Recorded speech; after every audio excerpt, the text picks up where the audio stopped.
Era casi imposible, por diplomáticos de carrera no podemos tener ninguna otra función que la diplomática. Ni siquiera las cátedras después se autorizaron, pero en mi época era full time, pagaban muy bien, ganábamos muchísimo, pero teníamos un nivel de trabajo muy intenso.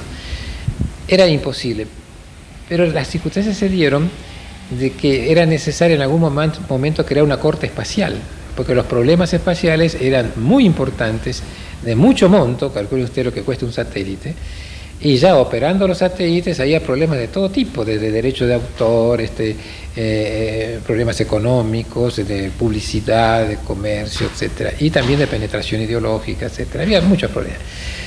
Se crea Intelsat, que fue una organización que nació como un consorcio privado, con muchos defectos, y a raíz de que yo siempre sirvo a mi país, no sirvo a ningún partido ni a ninguna persona, empecé a descubrir que había muchas fallas en Intelsat, y eran tantas que el Instituto Internacional de Derecho del Espacio que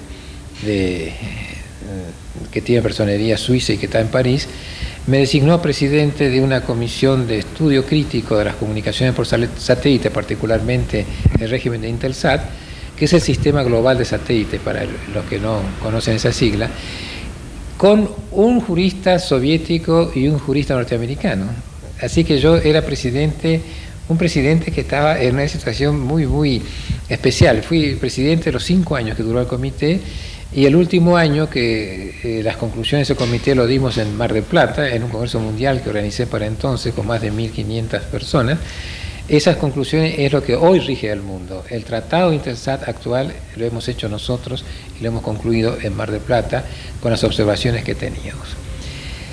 Esto ocurrió en el 69, año en el cual soy elegido miembro del Tribunal Internacional de Arbitraje del Intelsat en Washington, y al hacerme cargo de esas funciones, mis pares me designaron presidente.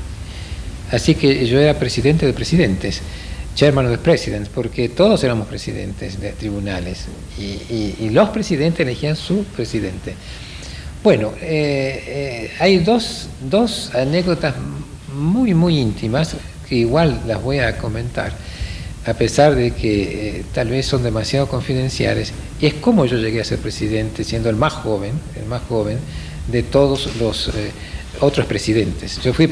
Se produce que cuando a mí me designan en París presidente del Comité para el Estudio del Régimen Definitivo, porque el provisional era terriblemente malo, muy, muy mal hecho, todo en beneficio de Estados Unidos en contra del resto del mundo. Empezaron a observarme como una persona digna de tener en cuenta, porque yo cada año hacía un informe y la comunidad científica internacional apoyaba el informe. Entonces, el gobierno de Estados Unidos y las empresas privadas de Estados Unidos, Comsat sobre todo, que era la propietaria del satélite, empezó a fijarse con mucha desconfianza de este joven argentino que por ahí iba y en 15 minutos daba un informe que se aprobaba por consentimiento general, es decir, por consenso. Entonces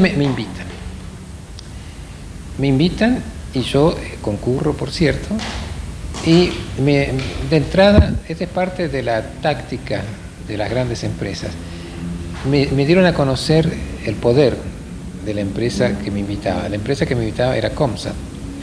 Para que ustedes tengan una idea, Comsat tenía más capital que varias naciones europeas en su presupuesto, y que, según dijeron, que los 4 estados más ricos de Estados Unidos tenían menos capital que la empresa Comsat. No sé si es cierto, a mí esa cosa no me ha interesado nunca, la parte de capital no me interesa. Pero el hecho es que me fueron a buscar con una de esas limusinas extraordinarias y con 2 choferes, eso es el máximo. Me llevaron al Watergate, nada menos, al Hotel Watergate, y me hospedaron en una suite que, si no era presidencial, era de nupcias, porque era inmensa y tenía un auténtico baño romano. Pues me hacían conocer cosas muy lindas, me daban la impresión de que yo era un hombre muy importante, porque y que podría ser más importante si me acercaba más a los intereses de quienes eran mis anfitriones. Hasta que se produjo lo que debió producirse, y es que me querían someter a un juicio terrible, como si fuese yo un enemigo público de ellos, al punto que la escenografía era la mise en scène, ¿no? Era perfecta. Había 4 abogados de esos que se llaman litigantes, que están avesados en perturbar, en hostigar a la persona, hacerle perder el equilibrio, y yo estaba en un banquillo, sentado en un banquillo, como si fuese el banquillo del acusado. Y efectivamente, cuando ya llegó ese día, después de haberme mostrado todo el poder de la empresa, me ponían a los litigantes. Y todos hablaron y dijeron cosas tremendas. Y yo sabía que lo peor que podía pasarme era perder la calma.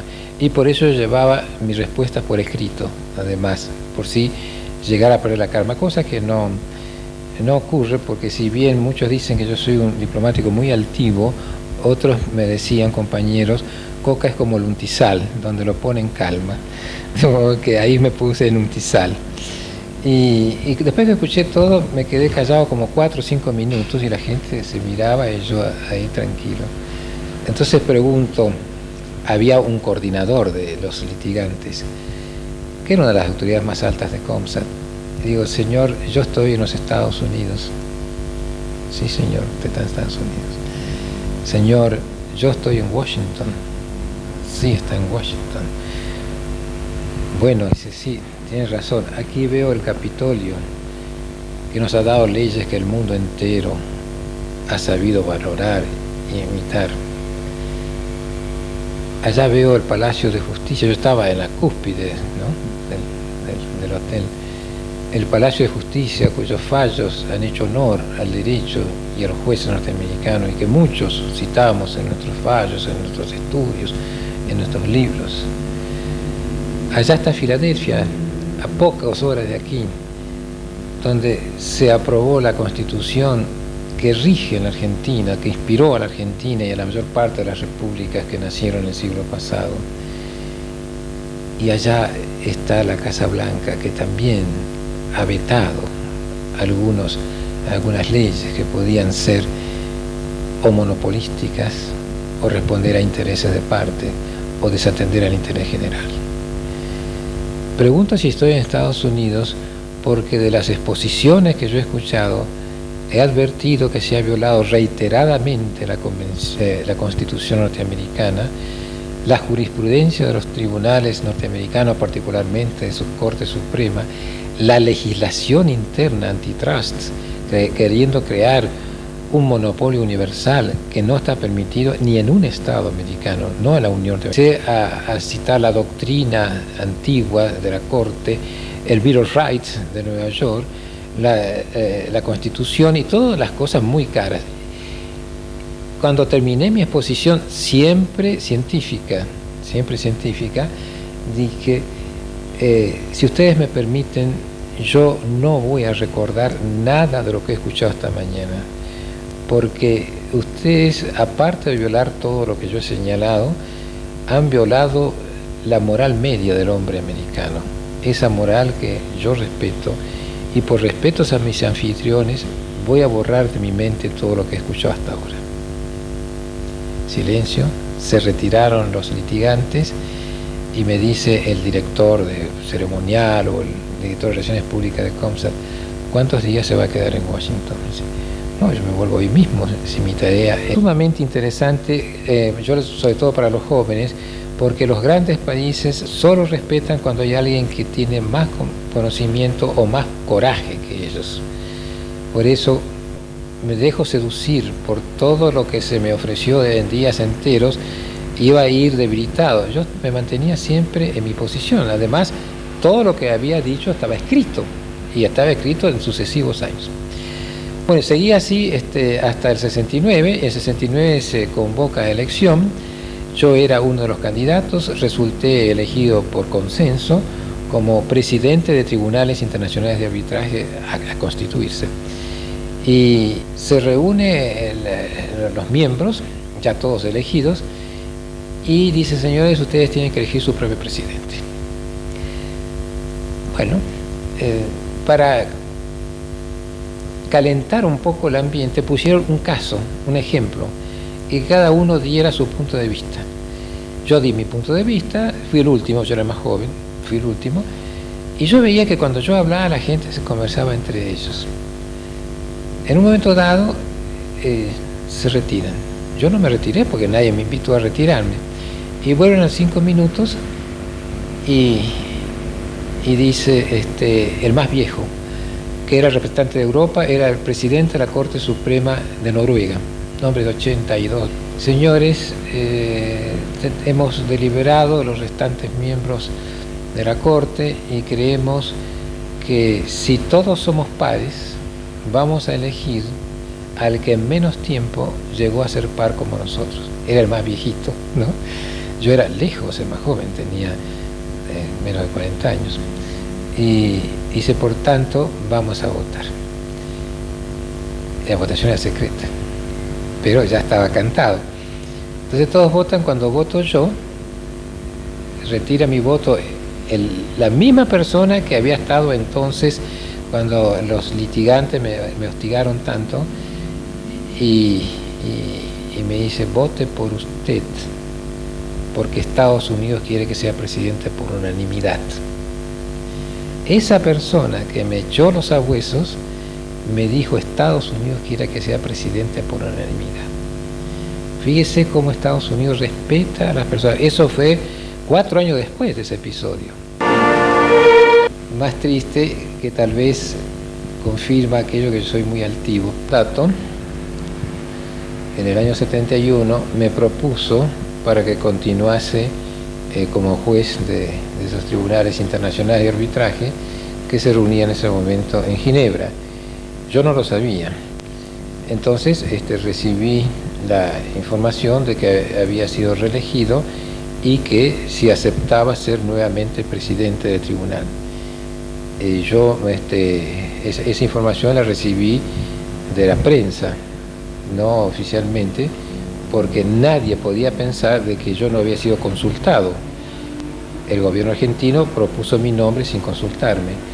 Entonces mandé un telegrama a Ginebra diciendo que era una distinción muy honrosa volver a ser presidente de la primera Corte Espacial del mundo, pero que no había sido consultado para el cargo, y como mi nombre me pertenece y no es de ningún gobierno ni de ninguna autoridad, no tenía otro deber moral que el de declinar ese honroso nombramiento o elección. Y copia de ese telegrama le mandé al presidente de la Nación y copia al ministro de Relaciones Exteriores. Indudablemente que para ese régimen en ese momento yo pasé a ser un enemigo público número 1, pero yo respondía a un derecho fundamental de la persona humana de ser dueño de su propio nombre, de su prestigio, de sus virtudes y de sus defectos.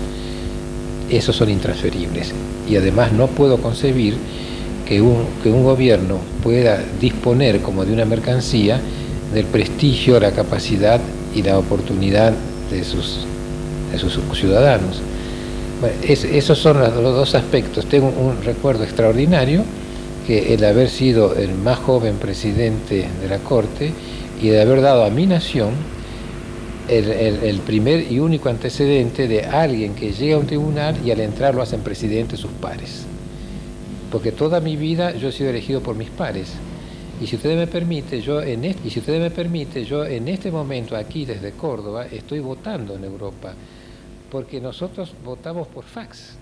No estamos afiliados a ningún partido, votamos de nuestra constitución.